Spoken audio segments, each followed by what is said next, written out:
Ik hou van Holland, want je handen zijn de zee.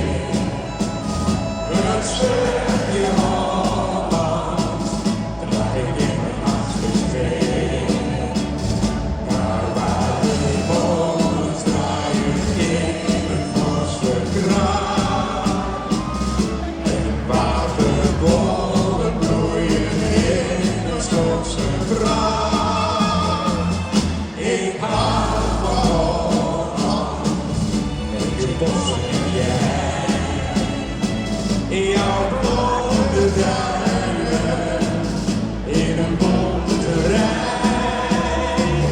Op heel linksgrote aard, al ben ik van huis gehaald, is het kleine Holland met het beste verhaal.